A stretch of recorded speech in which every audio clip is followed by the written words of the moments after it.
तबीयत कैसी है आज आपकी?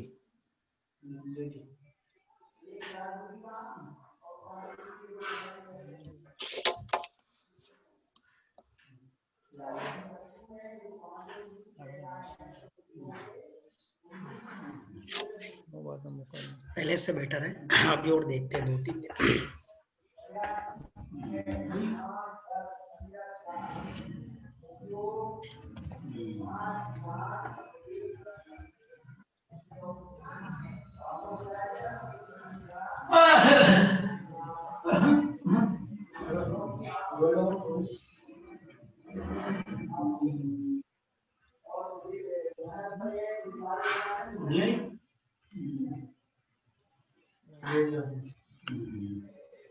बंधु आचार्य भगवान कुलभद्र स्वामी का सार समुच्चय ग्रंथ है और उस सार समुच्चय ग्रंथ पर सद्देशना नाम की हिंदी टीका आचार्य भगवान विशुद्ध सागर महाराज जी द्वारा जो प्रवचन हुए हैं उन्हीं को हिंदी रूप में यहाँ पर हमारे सामने सद्देशना करके लिखे गए। ठीक है, कल हमने 2 चीजें पढ़ी थी, पुण्य की परिभाषा, पाप की परिभाषा। पुण्य पाप का हमारा संसार में किस ढंग से रोल है और संसार से अतीत होने के लिए पुण्य पाप का किस ढंग से रोल है, ये सारे हमने अलग अलग नए की अपेक्षा से और पुण्य की अपेक्षा, पाप की अपेक्षा, मोक्ष की अपेक्षा से कल हमने पढ़ा था कि जो आत्मा को पवित्र करे, जो आत्मा को पवित्र करे वो कौन है? पुण्य। जो पुण्य से रक्षा करे वो कौन है?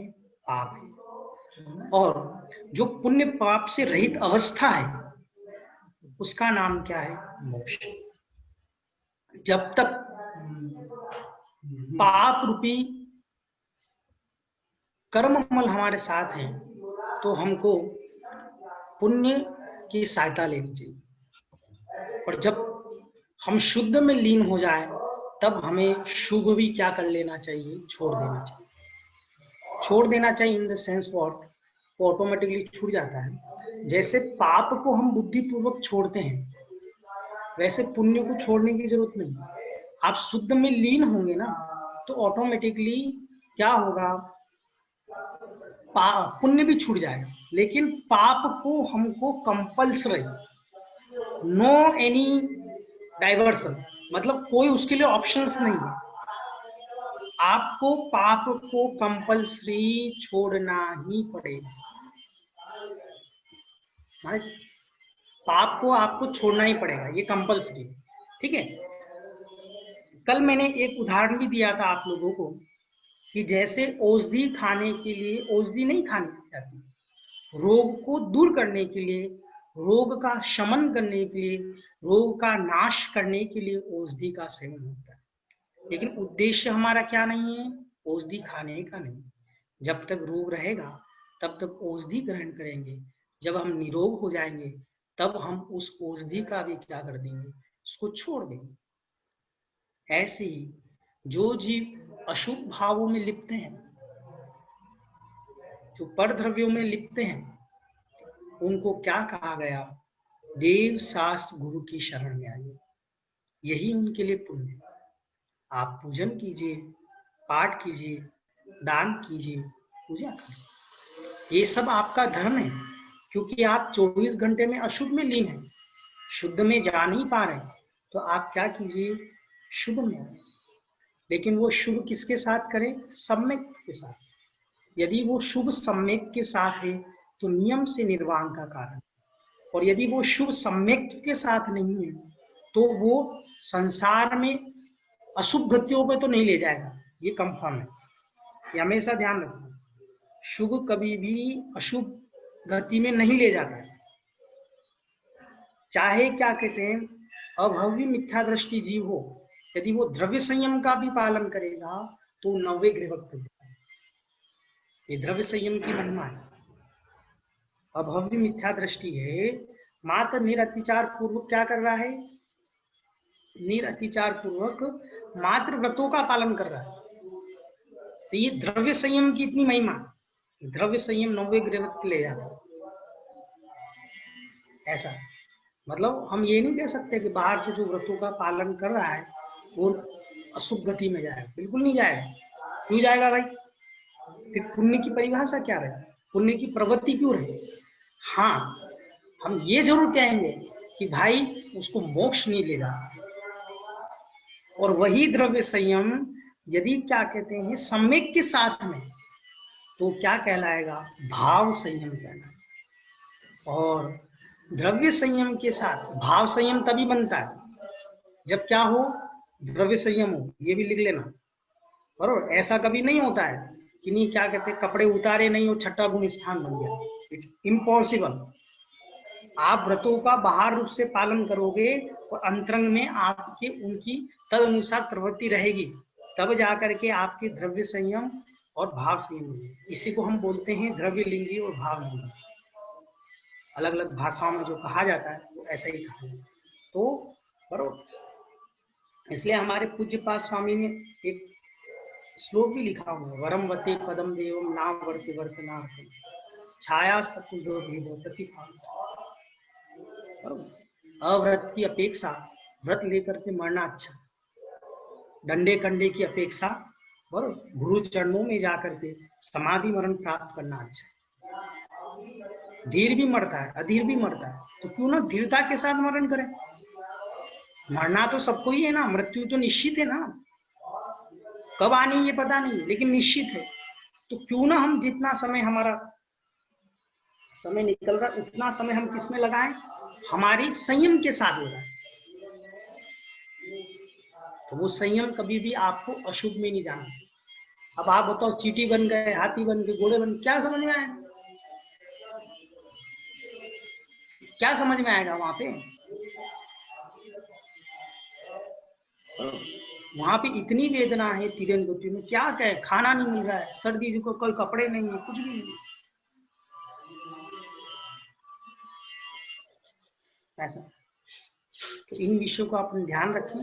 देव पर्याय में भी चले गए और वहां पर यदि सम्यक के साथ में गए तो चलो जा करके अपन नंदीश्वर तो चले जाएंगे, थोड़े नंदीश्वर के दर्शन वर्शन करेंगे, फिर अपने कितने सारे मंदिर है कृत्रिम अकृत्रिम, उनकी अपन वंदना करेंगे।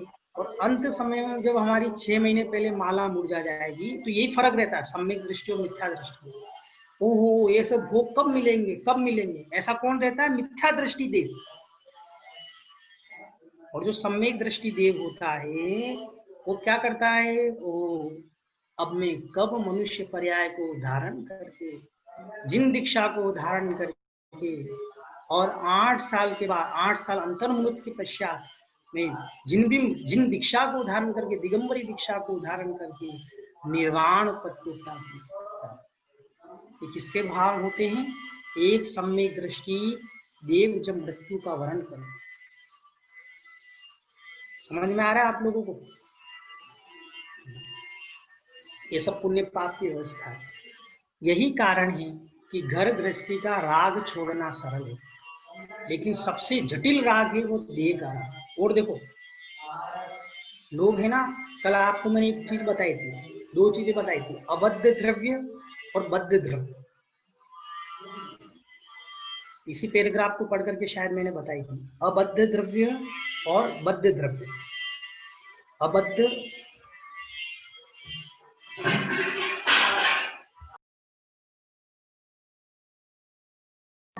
अबद्ध द्रव्य और बद्ध द्रव्य, ये 2 प्रकार की हमने आपको। जिगर भैया क्या बताया था अबद्ध द्रव्य मतलब? भैया जी, अबद्ध द्रव्य वो होता है जो जिसका हमारी आत्मा से डायरेक्टली कोई संबंध या बंध नहीं होता। जो शरीर के बाहर की जो चीजें होती है वो अबद्ध, जैसे कि बाहर की भौतिक सुख सुविधा है, भौतिक चीजें है, उदाहरण दो ना, आप कोई भी एग्जांपल ले सकते हैं। टीवी है, कार है, हमारे रिश्तेदार है या दोस्त है। बहुत सुंदर। मतलब सबसे पहले हमको इनके प्रति राग द्वेष का अभाव करना चाहिए, वहां से शुरू करो आप, फिर आओ बद्ध द्रव्य पे।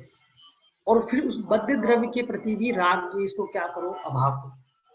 अभाव हो जाएगा तो मोक्ष हो जाएगा। तो अभी इस पंचम काल में बिल्कुल अभाव हो जाएगा ऐसा पॉसिबल नहीं, लेकिन हम क्या कर सकते हैं, उसको कम कर सकते हैं। जैसे कि कल मैंने आपको उदाहरण दिया था कि कोई वस्तु है, कांच का गिलास है, पेंसिल है, पेन है, गाड़ी है, कुछ स्क्रैच लग गया, ठीक है ना, इतनी कसाई क्यों करने का उसके पीछे? क्योंकि वो हमसे अबद्ध है। अबद्ध है मतलब मेरे शरीर आदि से क्या है, वो भिन्न है। और ये प्रैक्टिस हम इजीली कर सकते हैं, आपको बहुत रिलैक्स मिलेगा इन सब चीजों को करने में, क्योंकि इसका मेरे शरीर से कोई भी डायरेक्ट रिलेशंस नहीं है। चश्मा टूट गया, कुछ हो गया, बर्तन गिर गया, दाल जल गई, रोटी जल गई, कुछ भी, एनीथिंग कैन हैपन। ट्रैफिक में फंस गए, अब बताओ नवीन भाई, आप ट्रैफिक में फंस गए, वहां ट्रैफिक होता है क्या नवीन जी ऑस्ट्रेलिया में? होता है, होता कभी है। कभी, बहुत ज्यादा तो नहीं होता, होता है लेकिन। हाँ, जब उस समय कैसे परिणाम आते हैं आपके? पहले तो थोड़ा सा बेचैनी होती थी, पर अभी क्या है कि अभी अपनी गाड़ी में भजन प्रवचन चल रहे होते हैं तो कोई फर्क नहीं पड़ता, ये लगता है एक्स्ट्रा मिल गया सुनने के लिए। और बहुत अच्छा है, ऐसे भाव है ना, एक बार बॉम्बे में आके भी ट्राई करने चाहिए। जरूर।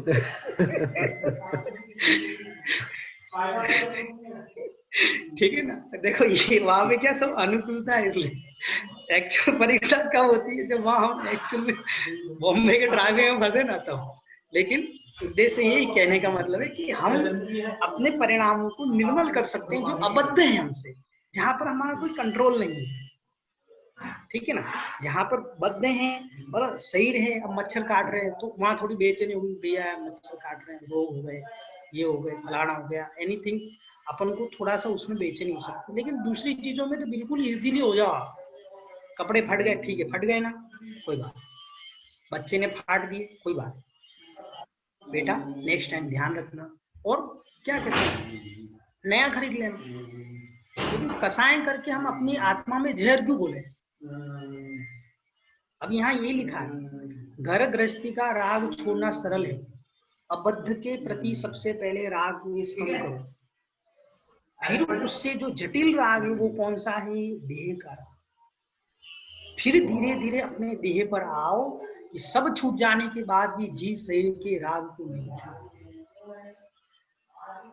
इसको अच्छा अच्छा खाने को चाहिए,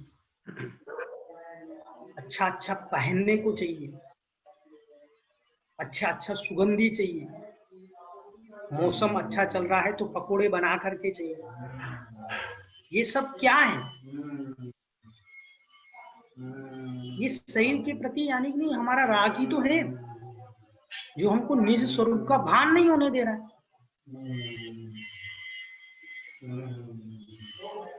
सड़ रहा है, गल रहा है, तब भी ये नहीं सोचता कि उसका परिणाम उसमें चल रहा है, तब भी कहता है कोई बचा ले, कोई वेद्य लाओ, उपचार दो। पर ज्ञानी जब बचने वाला नहीं है तो जो बचता नहीं उसे क्या बचाने का? जिसके अंदर तुम रह रहे हो उसे मत बचाओ, जो तुम हो उसे ही बचा के रखो। ज्ञानी इसे कौन बचा सकता? आप बताओ, बाल अपने वाइट हो गए, हम 1000 रुपया दे करके, 2-2 हजार रुपया दे करके बालों को काले करा देंगे। इससे बड़ा ज्ञानी नहीं है, मूर्ख कोई नहीं। अपना पैसा उस पुद्गल द्रव्य पे लगा रहे हैं। अरे नेचुरल रहो ना। और एक सिंपल सी और चीज बात है कि क्या आपके अन्य द्रव्यों के लगाने से क्या बाल का व्हाइटपना छुप सकता है कुछ समय के लिए? लेकिन आप अपने बॉडी में जो परिणमन हो रहा है, बॉडी में जो परिणमन, जो चेंजेस हो रहे हैं कंटिन्यू, हम बुढ़ापे की ओर बढ़ रहे हैं, क्या हम उसको रोक पाएंगे क्या? अरे जिस पर हमारा कोई कंट्रोल नहीं है उस पर हम दुनिया भर के भौतिक संसाधन लगा रहे हैं, और जिन परिणामों पर हमारा कंट्रोल है उस पर हम कुछ नहीं कर रहे।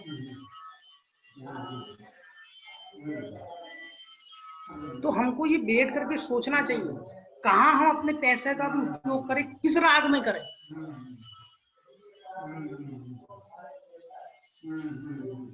कितना ही खिला दो, कितना ही पिला दो इसको, सुबह उठोगे ना तो मल ही निकलेगा। चाहे अच्छे से अच्छे गुलाब जामुन खा लो, चाहे पकोड़े खा लो, चाहे कुछ भी कर लो। क्या चाहिए?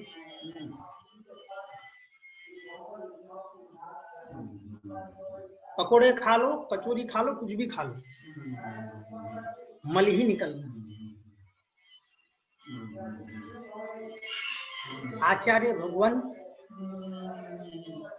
पूज्यपाद स्वामी इष्टोपदेश में क्या कह रहे हैं? आयु रूपी नीर है, आयु रूपी जल है।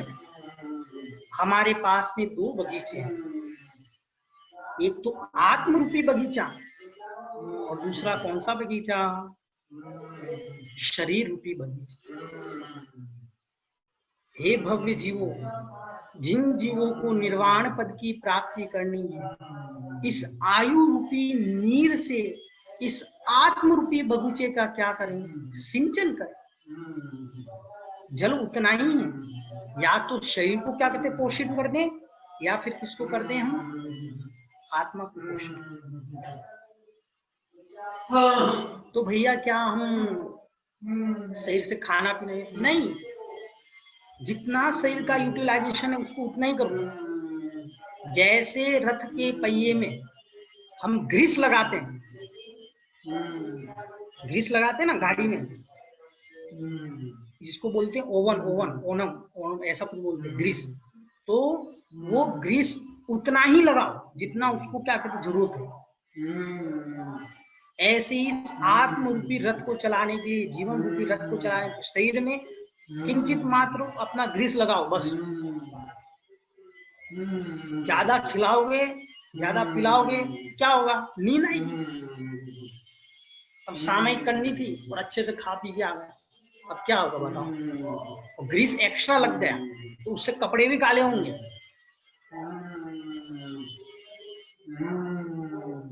ऐसे ही क्या कह रहे हैं यहाँ पर कि इस शरीर का इतना पोषण मत करो, उसके प्रति राग करो।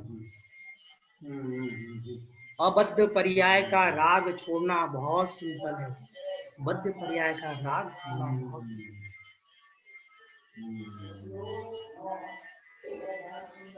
शोलापुर में एक मेरा मित्र था, उसके दादाजी थे, बोले भैया आ जाओ हॉस्पिटल में देखने। मैंने कहा ठीक है देखने चलते। आईसीयू में भर्ती, कुछ समय के लिए बाहर आए तो अपनी बहू को क्या बोल रहे हैं? नमकीन लाओ, नमकीन खाने को, नमकीन चाहिए खाने को। 2 दिन में चले गए वो।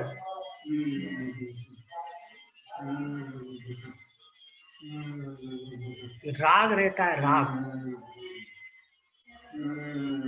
जीवन में जिन लोगों को समाधि करनी है ना, दो का राग कम की। एक ये जीभ का, किसका? जीभ, रसना इंद्रिय का, और दूसरा स्पर्शन इंद्रिय। लिख लो आप, एक बार बिना एसी के भी बैठ करके देखना चाहिए क्या होगा।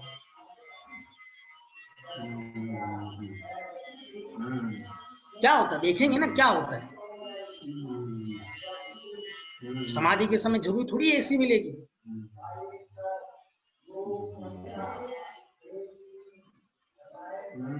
स्पर्शन इंद्रिय, रसना इंद्रिय, एक बार बिना नमक का खा करके देखना चाहिए। खा के देखो एक बार क्या होता है। आप लोग तो 2 टाइम खा सकते, 3 टाइम खा सकते, उसमें कोई विकल्प नहीं। एक बार 1 टाइम का भोजन बरोबर बिना नमक का करके देखने, तब आपको समझ में आएगा कि हमारा कितना राग है।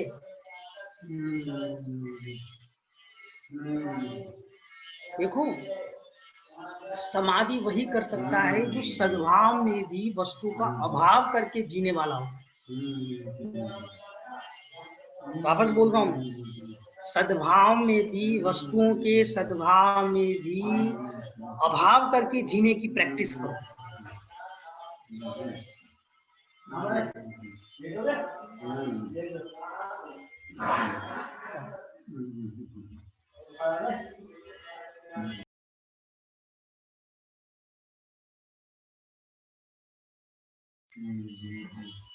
है ना। दो चीजें होगी, सद्भाव में भी अभाव अभाव करके देते हैं। आपके पास में गाड़ी है, एसी है, पंखा है, घर में सब कुछ खाने की वस्तु, फिर भी यदि कदाचित अगर मेरे पास ये वस्तु नहीं रही, अभी है सद्भाव है ना, सब वस्तुओं का सद्भाव है आपके पास, और उनका प्रैक्टिस करो कि अगर ये नहीं रही तो मेरे परिणाम कैसे रहे। ये कब प्रैक्टिस करनी पड़ेगी? अभी सद्भाव में, तब जाकर के कदाचित इन वस्तुओं का अभाव भी हो गया, तब भी हमारे परिणाम क्या नहीं होंगे, खराब नहीं होंगे। अरे ये तो प्रैक्टिस कर रखी है अपन, बिना नमक का तो भोजन की प्रैक्टिस कर रखी है, नहीं आया तो ठीक है, कोई बात नहीं। लेकिन ऐसे भी प्रैक्टिस नहीं करने का कि दूसरे दिन प्रैक्टिस करने लायक ही नहीं रहना क्या, अब शक्ति के अनुसार से करने का, ठीक है ना।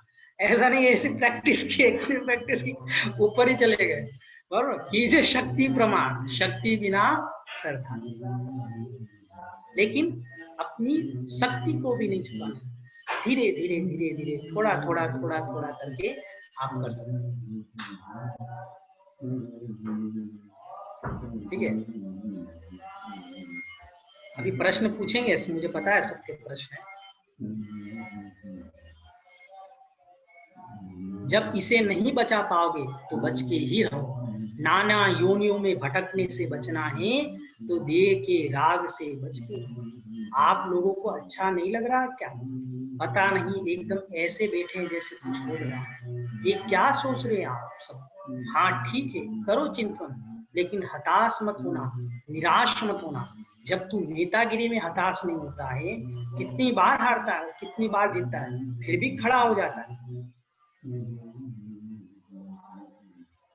हे ज्ञानी, इसलिए हताश नहीं होना, पुरुषार्थ करते चलो, पुरुषार्थ करते चलो, कभी समय आएगा विजय अपनी होगी। अपन भी सिद्ध शिला पर बैठेंगे, बैठोगे बैठोगे, यदि बैठोगे तो ज्ञानी खड़े हो जाओ, जब तक खड़े नहीं होगे तो बैठोगे कैसे? प्रश्न ये क्यों बैठता, प्रश्न ये क्यों बैठता कौन है? जो खड़ा होता है। अरे भैया, जगत की नीतियां भी धर्म में चलती है, आप पकड़ नहीं पाते। कोई नहीं कहता कि आप चुनाव में बैठते, चुनाव में खड़े हैं तब चुनाव में खड़े होते हैं, तब कुर्सी पर बैठ पाते, ठीक है ना। जो चुनाव में खड़े होते हैं तभी तो कुर्सी पर बैठ पाते। क्या ऐसे ही अपने परिणामों को क्या करो, खड़ा करो। खड़ा करना परिणाम मतलब जागृत करो, निर्मल करो, पुरुषार्थ करो, तब जाकर के आप कहाँ बैठ पाओगे? सिद्ध शिला पर बैठ पाओगे। देखो, आपको मैंने पहले बता दिया, सब कुछ अपने हाथ में, न केवली के हाथ में, न आचार्य के हाथ में, न उपाध्याय, किसी के हाथ में नहीं। परिणामों की विशुद्धि किसके हाथ में? हमारे स्वयं के हाथ में। न पत्नी के हाथ में, न बच्चों, किसी के हाथ में नहीं। ईर्ष्या करना बंद करें, बार बार बोलता हूँ, ईर्ष्या करना बंद करें। सबका अपना अपना क्या है, भाग्य। दूसरा चीज, मैंने जो कर्म किए हैं ना, वो मुझे भुगतने, दुनिया की कोई ताकत नहीं है जो मेरे एकदम कंट्रीब्यूट हो जाए। भाई थोड़े तू ले ले, 10% देने के, कुछ भी नहीं। ये सब हमारे हाथ में कंट्रोल है। तीसरा मैंने आपको और बता दिया, हमारे से दूसरी जो हमारे शरीर को छोड़ करके वस्तुएं हैं, उनके प्रति राग द्वेष करना बंद कर।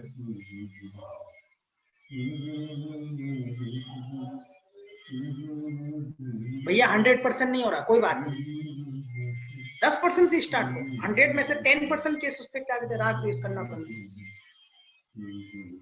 You will get the benefits, और जब आपको बेनिफिट्स मिलेंगे ना, आप ऑटोमेटिकली क्या कहते हैं, वो 100% की तरफ बढ़ जाएंगे। ऐसे ही धन्य हो जैन शासन को, नमोस्तु शासन, इसके ज्ञानी निर्ग्रंथ भी खड़े होते। आहार भी करते हैं खड़े होकर, ध्यान भी करते हैं कायोत्सर्ग मुद्रा में खड़े होकर। जब खड़े होकर के करेंगे तब कहीं सिद्ध शिला पर बैठ पाओगे। जाओ खड़े हो जाओ। भैया जब तेरी शादी होने गई थी तो वहां कुर्सी पर बैठा था कि नहीं? पहले तो जा करके बैठ ही गए थे। अब तुम ये बताओ भैया कि जब देवी ने तेरे गले में वरमाला डालने आई तब तू बैठा था कि खड़ा था? शुद्ध बोलना, गलत नहीं बोलना। बैठे थे, खड़े हो गए थे, आने पर खड़े हुए थे ना कि पहले से खड़े हुए थे? सुनो भैया क्या गजब, संसार की नारी से वरण करने गया तब भी इस बेचारों को कुर्सी से खड़ा होना पड़ा, तब वरमाला पड़ी। यानी संसार की वधू से वरण करने गया तब भी खड़ा हो। जब मुक्ति वधु से वरण करेगा तब तो ज्ञानी को खड़ा होना ही पड़ेगा। इसलिए खड़े हो जाओ। क्यों? पर्याय नहीं। ज्ञानियों अब हमसे नहीं कहियो कि हमारे टिकनगढ़ को बदल दे, आप ही बदले हो। सबई मुमुक्ष हो गए, सबई की भाषा बदल गई, बोले पर्याय रहित। एक ज्ञानी तो कल मुस्कुरा रहा था, बोले महाराज भले आप पधारे, हम लोग बहुत कम थे मुमुक्षु, अब तो आपने हमारो पूरा टिकमगढ़ कर दियो मुमुक्षु। ऐसे कहो कि अखंडता आ गई है। पहले तुम टुकड़ों में थे, अब तुम सब एक हो गए। आत्म स्वभाव प्रभाव, चाहे राग करें चाहे द्वेष, बचोगे एक भी नहीं। इसलिए प्रेम से रहो। ठीक है, कितना सुंदर लिखा महाराज। क्या बोल रहे हैं कि हम सब लोग मुमुक्षु हैं। जो मोक्ष पाने की इच्छा करता है उसका नाम क्या है? मोक्ष। जिन जिन को भी मोक्ष जाने की इच्छा है वो सब क्या है? मोक्ष। समझ में आ रहा है? तो जिगर भैया आप मुमुक्ष हो कि नहीं हो?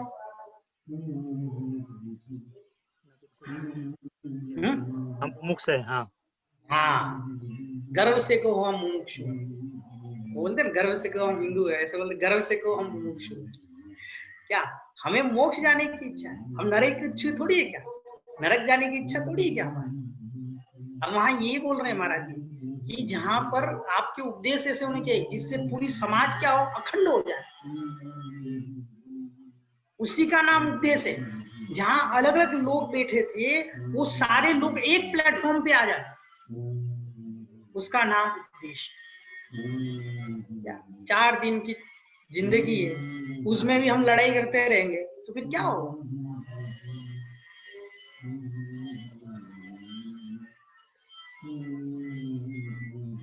श्लोक निकालो, जो है सो है। अब इन लोगों को चैन सो ही नहीं पड़ा, तब 4 बार सुन लो। अब दादा जान लो, जाने तो पड़े, चाहे तुम कछु कर लो, जो है सो है। ठीक है ना? बोल रहे हैं भाई जाना तो ही है, बरोबर? तो अच्छे से ले लो, इससे अच्छा तो संसारी पर्यटन जंतुर्बहुयोनि समाकुले, जंतुर्बहुयोनि समाकुले, शरीरं मानसं दुःखं प्राप्नोति बत दारुणम्। ये शारीरिक नहीं है, शरीर है। ठीक है ना? आचार्य प्रवर्त यहाँ कह रहे हैं, हे मुमुक्षु दारुणम संसारे, इस घोर संसार में जीव जंतु प्राणी आश्चर्य खेद के साथ कह रहे हैं, खेद है। बहु योनि समाकुले, बहु योनियों से युक्त भरे हुए संसार में पर्यटन यानी भ्रमण करता हुआ, शरीरम मानसम दुखम, शारीरिक और मानसिक दुखों को, दारुण दुख को प्राप्त, दारुण दुख प्राप्त हो रहा है, तब भी कितना सुंदर लिखा। कितना दुख, मैं सही बात बोलूं ना, हम संसार के दुखों को तो सही बात दुख ही नहीं मानते। रोज कपड़े धोने, रोज रोटी बनानी, रोज ना, क्या कभी कंटाल नहीं आ जाता आप लोगों को?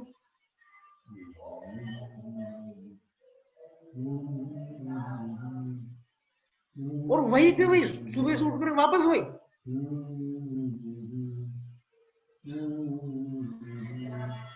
कभी फिर ऐसे भाव होते कि ये सब भी मुझे छोड़ना पड़े, ये दारुण दुख है।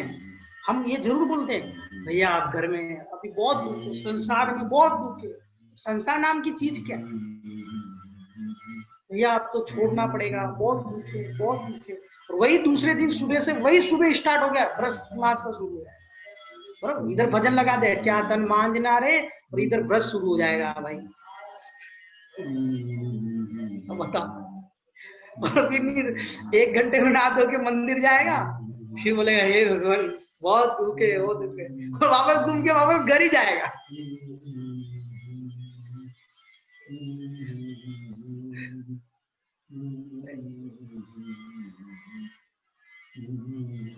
ऐसे ऐसे पूजन है ना। प्रभु जी में उठ बलद भेसा भयो, जापे लादियो भार अपार हो, हलन चलन नहीं पापी नित नहीं, फिर वो उसपे पापी देशो ठन की मार हो, मारी दीन कणी सुनो वीन। ये आदिनाथ भगवान की पूजा। जहाँ पे लादियो भार पर, ये लाइन भूल गया था मैं, उस पर इतना भार लाद देते। ऐसे तिरंचों के दुख, मनुष्य के दुख, औंधे मुख झूल्यो रहो, जैसे निसरे झंत्री में तार हो,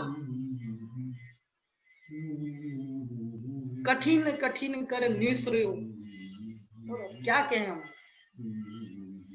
ऐसे उस 9 महीने माँ के गर्भ में हम रह गया। ये मनुष्य गति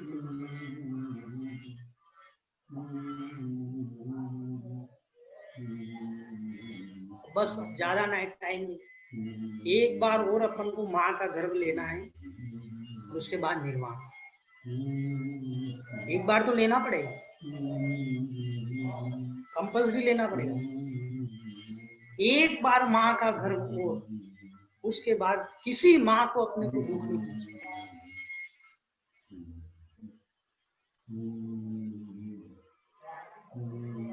बैठ करके आपकी आत्मा भी रोती होगी, अरे मुझे कब रिलैक्स करोगे।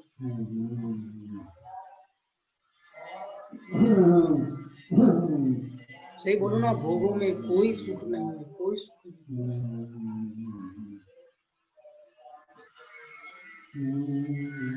जो संसार शरीर और भोगों से विरक्त पने को प्राप्त होता है ना, उसी का नाम सम्यक।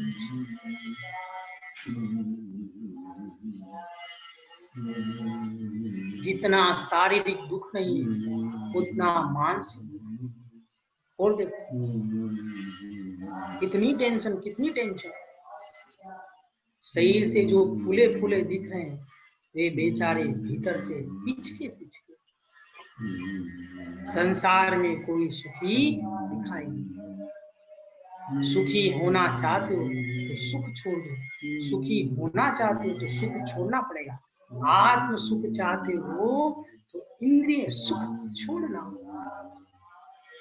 ज्ञानियों फूक फूक के चलना भैया। मेरे मित्रों को भी मत मनाना, परिवार को भी मत मनाना, इनके साथ संभल के। कल बताया था मैंने, समझाना और सुधारना। आप मात्र समझाओ।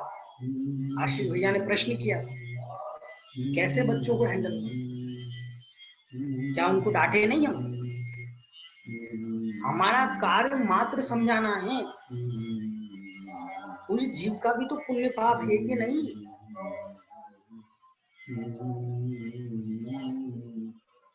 हमारा कर्तव्य क्या? बेटे को समझा दिया, 1 बार समझा दिया, 2 बार समझा दिया, 3 बार समझा, बार बार नहीं समझाने का। देखो बेटा, तुम पढ़ाई करोगे, तुम टैलेंटेड बनोगे। आज हमने पढ़ाई की तो आज हम कमा रहे हैं लाखों रुपया। नहीं तुम पढ़ो ही पढ़ो, तुम पढ़ो ही पढ़ो, मतलब ये फिर है ना कर्ता बुद्धि आ गई। मेरे हिसाब से होना चाहिए, मेरे हिसाब से ये ऐसा होना चाहिए। फिर अबद्ध पर्यायों में तुम्हारा राग द्वेष चल रहा है।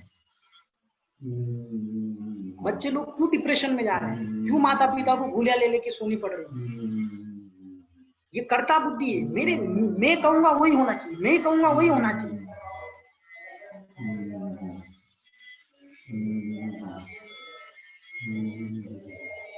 बच्चे लोग अपनी फीलिंग्स को अपने माता पिता के साथ शेयर नहीं कर पा रहे। क्यों नहीं कर पा रहे? क्योंकि माता पिता उन पर बर्डन बन चुके हैं।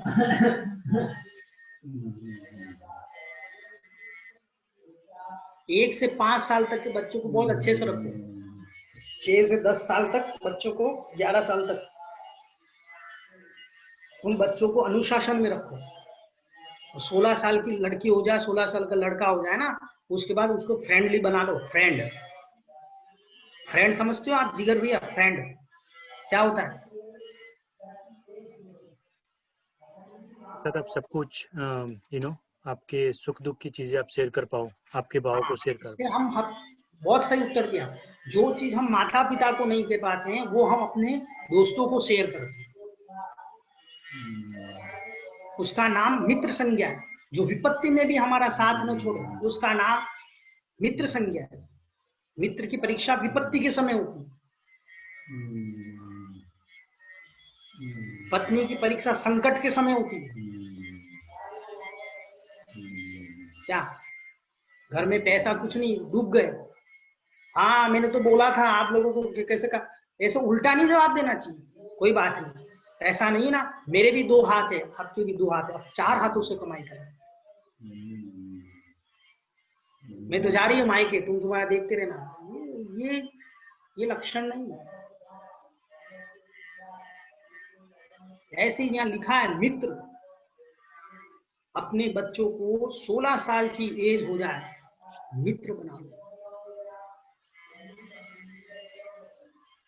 क्यों लोग बाहर की तरफ जा रहे हैं? क्योंकि माता पिता की सबसे बड़ी गलती है इसमें।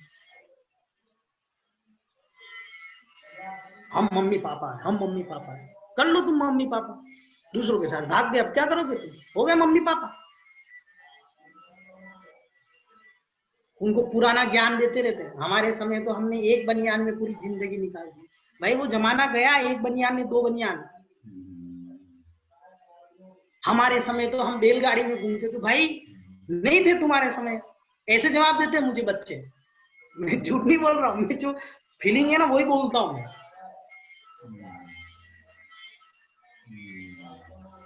हम उनके साथ, जो जनरेशन चल रही उसके साथ सामंजस्य बिठा करके मित्रता का व्यवहार।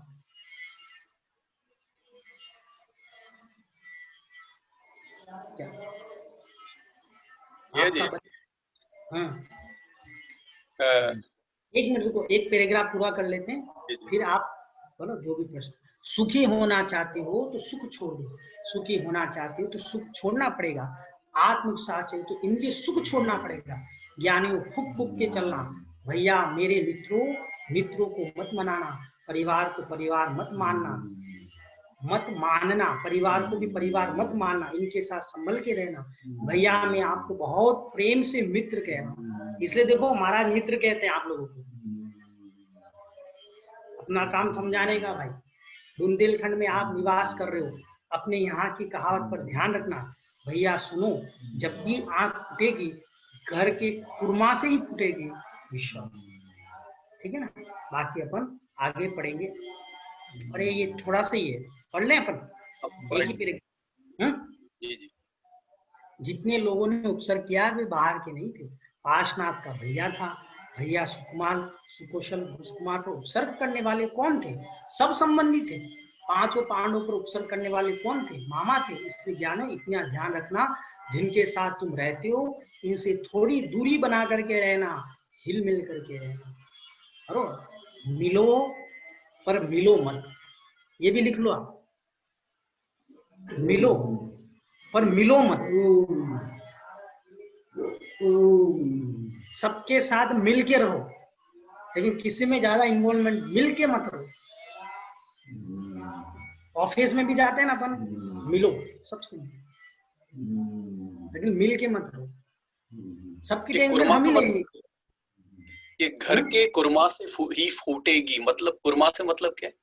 कुर्मा मतलब ऐसा होगा ना, कोई ऐसा ये रहेगा, कोई साधन रहेगा या कोई हंडासी ऐसा कुछ जिसकी वजह से आंख फूट जाती है, ऐसा कोई ऐसा उपकरण होगा जिसकी वजह से आंख फूट जाती है। कहने का मतलब ये, समझे आप अयन भैया? हाँ जी। यहाँ कंसन महाराज जी का ये है, यहाँ ये कहना चाह रहे हैं महाराज जी कि जितने उपसर्ग हुए हैं, जितने यानी कि लड़ाई झगड़े हुए, वो घर के भेदियों की वजह से हुए हैं। आप बताओ, पड़ोसी से कितनी बार हम लड़ने जाते हैं और घर वालों से, पत्नी से कितनी बार लड़ते, बताओ। वो कदाचित वो वेंतर बन गई, फिर वो बरोबर तुम्हें देखेगी, हाँ इसी ने मुझे बहुत सताया, इसने इतनी रोटियां बनवाई मुझसे, इतनी बनवाई, अब मैं इसको देखता हूँ, बरोबर लेती हूँ बदला।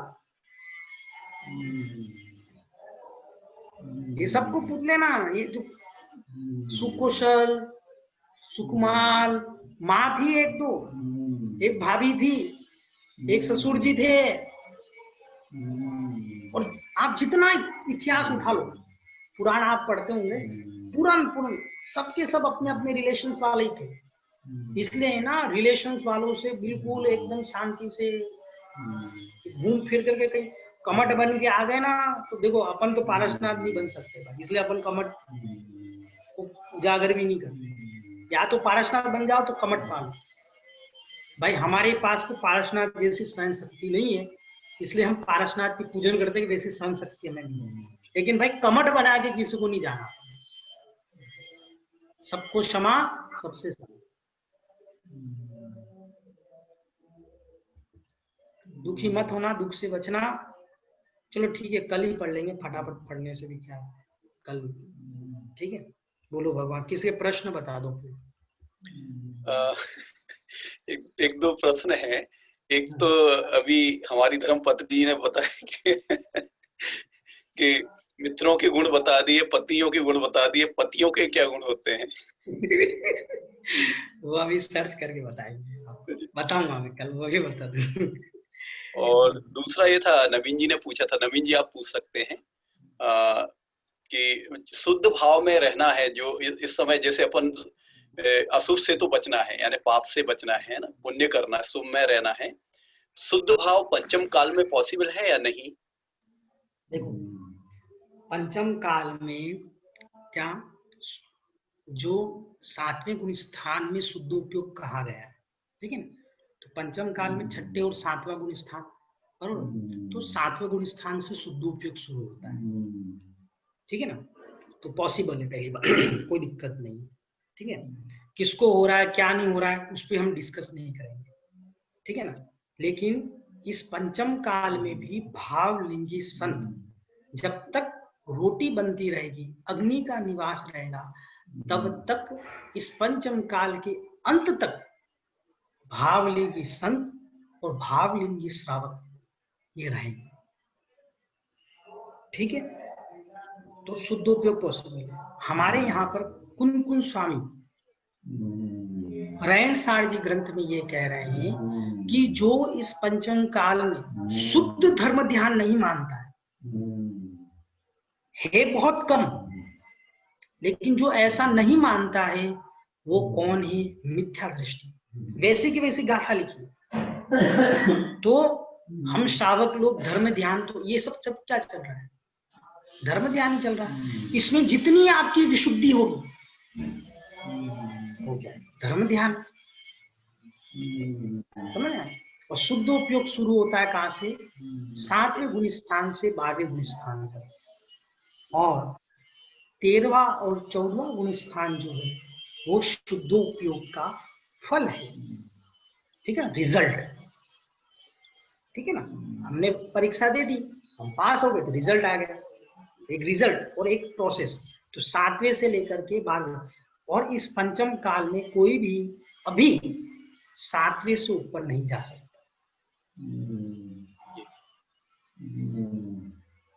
और विदेश क्षेत्र में जाना पॉसिबल है पंचम, अभी यहाँ से? देखो ऐसा आया है कि जो यहाँ से मर करके विदेश क्षेत्र जाएगा वो घोर मिथ्या दृष्टि रहेगा, ऐसा मेरे सुनने में आया है, मैंने पढ़ा नहीं। तो भाई हम घोर मिथ्या दृष्टि होकर के वहां क्यों जावे? हम सम्यक दर्शन प्राप्त करके जावे ना। और वहां चले भी गए घोर मिथ्या दृष्टि करो, वहां सम्यक प्राप्त नहीं हो, क्या करेंगे हम वहां पे?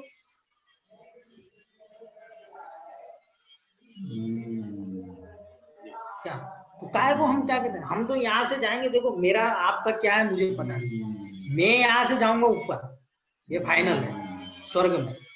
वहां से जाऊंगा मैं विदेश क्षेत्र, और वहां से 8 साल में अपन दीक्षा ले लेंगे। और फिर देखो जिनको जिनको मेरे जैसा प्रोसीजर वो आराम से फॉलो कर सकते हैं, कोई दिक्कत नहीं, बहुत ज्यादा। और वहां विदेश क्षेत्र में जाकर के दीक्षा ले लो, बराबर, शिव मंदिर भगवान सब रहेंगे अपने, और वहां जाकर के जिन दीक्षा लेकर के अपने निर्माण को चले जाओ, बस हो गया काम, बहुत हो गया संसार। बोले भैया बातें तो बड़ी बड़ी करते, भाई बड़ी बड़ी बातें करने से बड़े बनते हैं। ऐसी फीलिंग ही नहीं आएगी तो कब हम बड़े बनेंगे? सोने का भाव, सोना लेने जा रहे हैं तो सोने जैसे भाव बना के जाएंगे, और सब्जी लेने जाएंगे तो सब्जी जैसे भाव बनाएंगे। जब सिद्ध शिला जाना है तो ऐसी बातें करेंगे ना, तो कैसे करेंगे? ये एक सवाल और था भैया जी, आप पूछे, आपको ना पूछो हाँ, पूछो। वो मतलब ये स्वर्ग में मिनिमम आयु कितनी होती है? स्वर्ग में मिनिमम आयु 10,000 वर्ष रहती है। हाँ, मतलब इधर वापस आएंगे तो फिर छठा काल रहेगा। मैंने हाँ? सुना कि अरे भाई हम श्रेणी मिनिमम के समोसरण में खिला सकते हैं, लेकिन अभी 80,000 बाकी है उसका। सुनो सुनो कुणाल जी, 10,000 साल जेल करके वहां से विदेश क्षेत्र में जाओ ना। नहीं तो विदेश क्षेत्र यहाँ में क्यों आना है वापस? यहाँ अभी तक परेशान नहीं हुए क्या इस भरत क्षेत्र से? मुझे लगा 80,000 जितना होगा तो सीधा श्रेणिक राजा के समोसरण में। हाँ? 80,000 जितना हुआ तो श्रेणिक राजा के समोसरण में भी आ सकते थे, लेकिन 10,000 है तो फिर विदेश क्षेत्र में जाना पड़ेगा। हाँ, और भाई अपन को काय को भवंतरिक बनने का? अपन तो सम्यक के साथ मरण करो ना। ज्योतिष मेहमान को ये क्यों बनने का अपन को? भवनवासी वेंतर, अभी बोला था वेंतर वेंतर बन जाओगे, परेशान करोगे पूरे ऑस्ट्रेलिया वालों को। क्या अपन को ये सब काम नहीं करने? ये डिफॉल्ट वेंतरों का काम ही रहता है, इधर कोरा इधर उधर करना, इधर करना। जो ऑफिस में जा करके इधर का उधर, उधर का उधर फलाना करते हैं ना, वो सब असुर कुमार के देव के जाति के देव बनते हैं, जिनका काम लड़ाने का ही रहता है, मेलबाजी करते रहते, इधर से उधर, उधर से उधर, उधर। बिल्कुल टेंशन मत लो भैया। जो 10,000 जैसे बताया जी, जो 10,000 वर्ष जो मिनिमम आयु बताई वो अपना भवनवासी और व्यंतर की है ना, बाकी ऊपर में ज्यादा है ना? मिनिमम कैटेगरी के देव, मिनिमम कैटेगरी के देव की, बाकी जो ऊपर वाले देव वो अधिक सागर वाले हैं, पल्लेपन। अपन को देखो स्वर्ग जाने के लिए स्वर्ग नहीं जाना है, अपन को इसलिए स्वर्ग जाना है भाई। वहां जा करके क्या कहते हैं, अपन ये करेंगे ना, नंदी से चले जाएंगे, शिव मंदिर भगवान के समोसन में चले जाएंगे, फिर वहां जाकर के सम्यक के साथ मरण करके, और फिर अपन क्या कहते हैं विदेश क्षेत्र में जन्म लेकर के निर्वाण, धोना ये धोना दुनिया भर के सब। हाँ भैया जी, स्वर्ग में जाने के लिए अगर यही सम्यक के साथ मरण करें, मतलब मुनि दीक्षा करनी कंपलसरी होगी क्या? नहीं, आपको मैं कल लड़कियों को स्वर्ग जाने के लिए क्या करना पड़ता है, ठीक है? अपने भावों को अच्छा रखना पड़ता है, ठीक है? और सम्यक के साथ तो इंडियन से स्वर्ग ही जाओगे। नहीं, जैसे स्वर्ग में जाने के बाद सम्यक करके आप जो बोल रहे हैं आगे जाएंगे, तो अगर यही सम्यक करके स्वर्ग मतलब स्किप कर अगर आप यही सम्यक कर देते हैं बाय चांस, अगर आप हाँ। यही सम्यक कर देते हैं तो भी आप स्वर्ग ही जाएंगे। सम्यक दृष्टि नरक नहीं जाता, स्त्री नहीं बनता, तिर्यंश जन्म नहीं लेता, ये सम्यक की महिमा है। अच्छा, तो जो मुनि दीक्षा धारण करते हैं और जो नॉर्मल जैसे सम्यक करके, तो उनमें क्या डिफरेंस है? जो मुनि दीक्षा धारण करते हैं और जो सम्यक को धारण करते हैं, मतलब मुनि दीक्षा जो धारण करते हैं वो सम्यक तो उनको जरूरी है, लेकिन जो मुनि दीक्षा नहीं धारण करते और सम्यक के साथ मरण करते हैं तो वो कहाँ जाएंगे? दोनों स्वर्ग में ही जाएंगे क्या? हाँ, द्रव्य संयम की महिमा है ना, संयम की क्या महिमा? देखो दो इसमें कैटेगरी, आपको मैं कल पूछ लेना, ठीक है? अभी महाराज बुला देंगे मुझे, ठीक है ना? जिनवाणी जी, कल आप पूछ लेना ये प्रश्न, और जिसके और अभिनव जी कौन जिन्होंने हाथ उठाए थे ना, जहाँ वाणी की ज्ञान की सुधीनु कालो सोवाणी मस्तक सदा दी मोबान मोबान।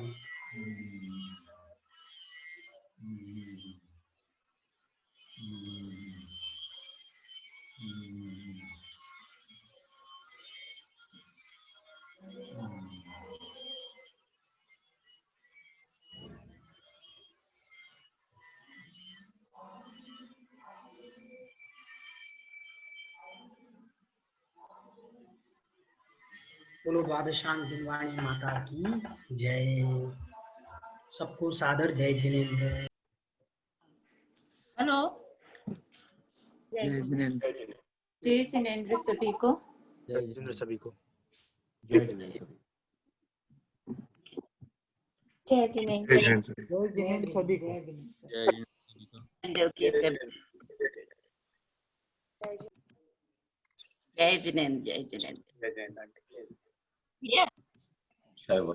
बोलिए। हम ये कह रहे थे कि अभी जो पांडवों के लिए उपसर्ग करने का मामा का नाम आता है, हरिवंश पुराण में एक उस मतलब ये लिखा हुआ है कि दुर्योधन के वंश का छुए बरोधन नामक कोई पुरुष रहता था, है ना। जो ही उसने वहां पांडवों का आना सुना, त्यों ही आकर उसने बैरवश उन पर घोर उपसर्ग करना शुरू कर दिया। तो मामा रिलेशन में मामा का तो सपने थे वो मेरे को आंटी मालूम, जैसा मेरे को मालूम है कि मामा या उनका दुर्योधन का भतीजा वगैरह जो भी था, भांजा भतीजा, मैंने ऐसा पढ़ा था, पर हो सकता हो आगे। मामा सही है, शकुनी का बोलते हैं ना, इसके लिए बोलते हैं। एक कहावत भी है संस्कृत में भी, सियाल को ग्रह नासा है, मामा को अपने घर में कभी नहीं रखना चाहिए। यह एक कहावत है संस्कृत की। और शकुनी का नाम इसीलिए फेमस हुआ, नहीं तो शकुनी का रोल कहाँ था। शकुनी तो मर जाते ना युद्ध में। शकुनी युद्ध में मारे जाते हैं ना। लेकिन हमें एक और दिमाग में मतलब ऐसा जैसे पढ़ा हो हमने कि दुर्योधन के भांजा, दुर्योधन के भांजे वहां से मतलब निकलते हैं। जब आप पूरे महाभारत की शुरुआत देखिए तो आपको मालूम पड़ जाएगा कि शकुनी से ही शुरुआत हुई। वो तो हुई है, लेकिन उपसर्ग की बात है, उपसर्ग की। ये हरिवंश पुराण में मैंने मतलब हरिवंश पुराण ही खोले हुए हैं हम, उसमें लिखा हुआ है कि जब ये शत्रुंजय पर्वत पर प्रतिमा योग से विराजमान हो गए, उस समय वहां दुर्योधन के वंश का छुईवरोधन नाम का कोई पुरुष रहता था। जो ही उसने वहां पांडवों का आना सुना, त्यों ही आकर उसने बैरवश उन पर घोर उपसर्ग करना शुरू कर दिया। ये है। तो भैया से पूछना उसमें ऐसा कि मामा क्या मामा मतलब रिलेशन में हो सकता, मामा लगते हो वो, ऐसा दुर्योधन। जैसे आंटी अच्छा है, जानने के लिए अच्छा है, पर अपना प्रयोजन भूत तो ऐसा नजर नहीं आता। पर हाँ, जानने के लिए अच्छा है कि कौन था कौन नहीं था, है ना। हाँ, जानकारी यही है, और क्या जानकारी की बात तो यही है ना कि घर के लोग ही मतलब पड़ोस के लोग ही मतलब पड़ोसी संबंधी ही उपसर्ग करते हैं। मतलब घर जलता ही घर के ही चिराग से। ये तो है। घर जलता है घर के ही चिराग से। कोई बाहर के आदमी हमें बर्बाद करने नहीं आते, उनसे कोई रहना देना नहीं। अपन रामायण का भी देखें तो उसमें भी वही है। चलिए आंटी, चलिए जय जिनेंद्र सबको। जय जिनेंद्र। जय जिनेंद्र। जय जिनेंद्र।